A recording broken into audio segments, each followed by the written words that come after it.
Assalamualaikum warahmatullahi wabarakatuh. Jumpa lagi bersama saya Kang Wato di channel kami Horor Malam Jumat. Jangan lupa like, subscribe, tekan tombol lonceng untuk senantiasa mengikuti video-video kami yang menceritakan tentang pengalaman misteri dan kisah tentang sejarah.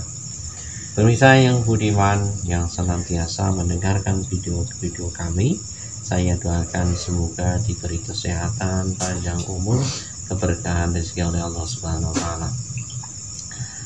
Pemirsa yang budiman, ini di channel kami Horor Malam Jumat kedatangan seorang tamu sebagai narasumber berasal dari Kota Batang, Kecamatan Kandeman, Desa Potolambat. Ini yang akan menceritakan tentang pengalaman misterinya ketika mau berangkat kerja di suatu desa, yang mana desa tersebut merupakan desa yang terkenal angker, dan bukan hanya satu orang saja yang mengalami kesaksian-kesaksian mistis di daerah tersebut, yaitu di daerah desa Pedukuhan Brungan yang dinamakan daerah Kesiban ya. Di situ konon katanya dulu itu ada suatu batu besar yang mana itu menjadi tempat semayamnya siluman, atau kalau dulu itu namanya itu ya, kalau orang Jawa mengatakan itu namanya ya siluman, namanya siluman. Itu yang biasa jahil dan menggoda warga-warga sekitar situ. Jadi ada juga warga yang pernah punya cerita ketika pulang di tengah-tengah malam sekitar jam 12 itu melihat ada penampakan sosok wanita memakai busana putih dengan terbang. Jadi bukan hanya satu saja, termasuk Mas Amir ini yang nanti akan menceritakan tentang pengalaman misterinya. Silakan Mas Amir, ceritakan pengalaman misteri Anda ketika mau melaksanakan berangkat kerja ya. Berangkat kerja, Mas Amir berangkat kerjanya kan agak jauh ya. Ya, jauh sih. Ya, di mana itu tempat kerjanya? Di daerah Banyu Putih, lumayan jauh dari sini ya. Tapi Mas Amir tetap semangat ya, semangat. Pengalaman misterinya ketika perjalanan ke sana itu gimana ceritanya Mas Amir? Kalau pengalaman sih, waktu saya berangkat kerja sekitar, kalau saya kan masuk jam 10 biasa, berangkat dari rumah sekitar jam 10. Masuk jam 11, berangkat jam 10 dari rumah. Waktu di perjalanan kan saya berarti melewati desa, yaitu Kesiban itu kan. Oh, desa Kesiban. Karena masih satu kelurahan ya. Iya, biasa kalau kerja sih saya biasa lewat situ, berangkat pulang biasa lewat situ. Iya. Di daerah situ yuk, tapi itu bisa dinatakan jauh dari perkampungan ya. Iya. Jauh dari perkampungan dan agak sepi ya, banyak orang. Juga lampunya sih kadang biasanya kalau walaupun ditaruh lampu juga sering mati lampunya di situ. Itulah, itu kalau orang pintar mengatakan bila ada tempat atau rumah ya kok dipasang lampu kok sering meninggal atau mati lampunya, itu terdeteksi bahwa di situ ada makhluk gaib yang singgah sana di situ. Mungkin di situ banyak makhluk gaib yang ada di situ. Coba teruskan lagi ceritanya. Ya, waktu di perjalanan kan di situ kan posisinya kan tanjakan situ. Iya.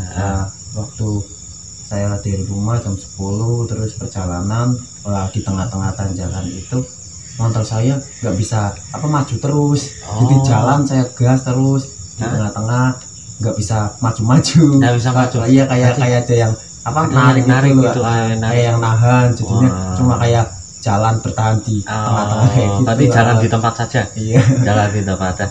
Nah, Mas Amir ketika merasakan hal yang seperti itu, kok merasa merinding atau gimana? Ya merinding sih, kayak takut, kayak pemikirannya yang aneh-aneh, ada yang gimana, menarik atau gimana, soalnya udah digas nggak jalan-jalan di tengah. Terus saya gas terus, setelah digas terus akhirnya motornya mati. Mati kan posisinya gerimis juga sih. Ya gerimis. Nah itu tahun berapa itu kira-kira itu? Ya sekitar 3 tahun yang lalu sih. 3 tahun yang Nah, lalu ya. Kalau 3 tahun yang lalu itu di sana pohonnya masih rindang kok. Iya, Kalau sekarang itu kan udah ditanamin itu pohon durian itu ya. iya, Nah, dulu kan masih pohon-pohon besar-besar gitu, iya. kelihatan mistis banget ya dulu ya. Nah, terus pas waktu itu motornya mati, terus gimana reaksi dari Pak Samer? Ya merinding sih, merinding ya Bulu lumayan. gidiknya, wah Takut, ini kan, terus setelah itu motornya langsung saya balikan arah ke bawah. oh berarti arah pulang, arah arah pulang. pulang, balik lagi saya dorong. Nah, Tapi kayak rasa kayak berat gitu loh. Kayak Saya berat. dorong terus sampai bawah lah, nyampe jembatan. Nah. Ya sampai dorong di tengah di bawah itu saya starter nggak bisa, salah nggak bisa, nah, kan tambah merinding sekali sih. nah. Nah, terus Nah, ketika mendorong itu Mas Amir sempat menengok ke belakang nggak? enggak sih, Nggak. saya fokus lumayan kayak dorong motor, kayak lumayan lari kan. Nah, berarti lari. tidak berani ya menengok ke belakang. Mungkin kalau nengok ke belakang lihat itu ada sosok makhluk yang sangat istimewa loh. Wah gitu. Nah, terus habis didorong kayak gitu tadi, kan itu bawah kan ada jembatan sih itu Nah, kali ya. jembatan, nah. Nah, terus di tengah jembatan saya celah terus, akhirnya bisa. Bisa. Heeh. Ya. Terus Tapi- saya Tapi setelah itu motornya dibawa pulang atau lanjut lagi perjalanan ya ke tempat kerja? pulang lagi sih. Pulang. Pulang lah, kirain kan takutnya nanti kayak gitu lagi ya gue. Ketakut Nah, nanti pulang mogok. dulu lah. Setelah pulang ganti motor. Oh, Iya. untuk mengantisipasi supaya Heeh. nanti di perjalanan aman, tidak ada Heeh. kendala gitu ya. Walaupun tadi pikirannya kayak ada yang gimana kayak gue atau gimana, tapi kan saya juga berpikir mungkin atau motornya ada masalah kayak gitu, tetap Ya. ada rasa positifnya juga. Positif ya, jangan terlalu negatif banget ya. Iya. Nah, bahkan itu loh yang punya cerita motor mogok di situ tuh bukan hanya Mas Amir saja. Iya. Ada di tetangga saya yang masih Pak Lek saya, namanya Pak Ayar itu malah siang-siang mau itu kan karena petani setelah memetik sayur-sayuran kangkung mau dibawa ke pembeli. Nah, itu di tengah-tengah perjalanan di daerah Kesiban itu sama kasusnya, sama yaitu motornya tidak bisa jalan. Berarti sering ya. Motornya bisa bunyi tapi tidak bisa jalan, hanya gereng-gereng saja. Kemudian tidak lama dipaksa terus motornya mati. Setelah mati kemudian saking marahnya motornya ditinggal di situ, terus dia pulang. Berarti nggak cuma saya ya kayaknya ya. Banyak. Dan itu juga bukan hanya kamu saja sih, itu catur itu kan warga sini, potongan Batgasingan ya, itu pun juga sama. Ketika ia pulang dari Kadiran ya, dulu kan belum punya istri, masih jejaka. Dari Kadiran itu sekitar jam 9-an itu katanya pas waktu itu gerimis rintik-rintik. Nah, tidak ada seseorang pun yang lewat di situ. Bahkan si catur itu katanya mau lewat situ udah ada punya firasat, ada pikiran ragu-ragu. Nah, namun ia memaksakan diri lewat di situ. Seketika motornya itu kan langsung berhenti total. Motornya tidak bisa jalan, padahal itu keadaan temurun. Tapi temurun nggak manjat. Nggak bisa jalan, nah berhenti total. Nah, saking takutnya motornya ditaruh di samping, lari. Ditinggal. Itu berarti banyak kisah yang misteri di daerah Kesiban. Sering berarti ya, nggak cuma saya. Banyak. Saya juga kan pulang ambil motor lagi kan.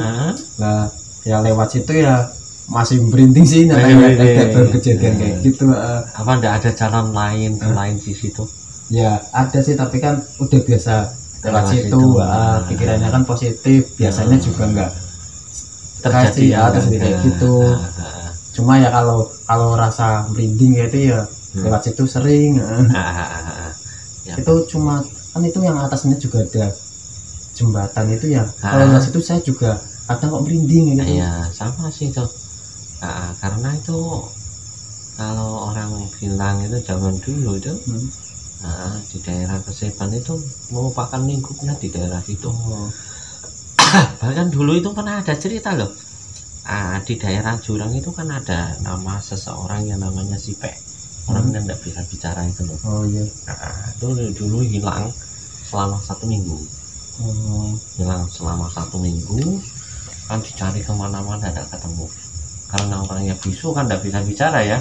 Wah, sehingga dicarikan ke orang pintar, ahli spiritual, kiai dan lain-lain, tidak bisa nembus. Oh, berarti 1 minggunya hilang ya? 1 mingguan usut punya usut, 1 minggu kemudiannya itu diantar, pulangnya diantar sama orang Subah. Orang Subah malah Diantar sama orang Subah, terus dia cerita orang Subah tersebut menemukan Nek Sipa itu dalam keadaan orang yang linglung, bingung. Nah terus ditanya, hanya ingat alamatnya aja, Desa Karanganom.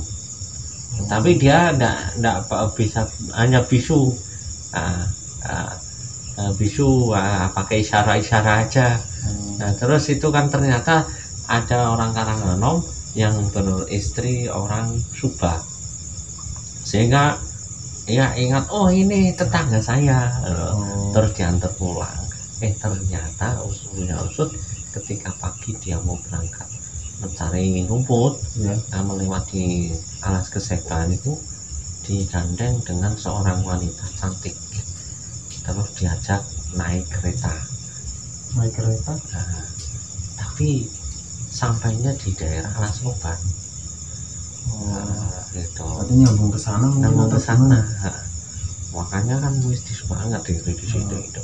Tapi kita jangan takut, karena apapun yang terjadi itu, walaupun itu bentuknya apapun, itu sama-sama makhluk Allah, ciptaan Allah. Jadi secara otomatis dia derajatnya sama dengan kita. Walau manusia aja kan ada yang jahil, apalagi makhluk gaib yang juga ada yang jahil. Gitu aja.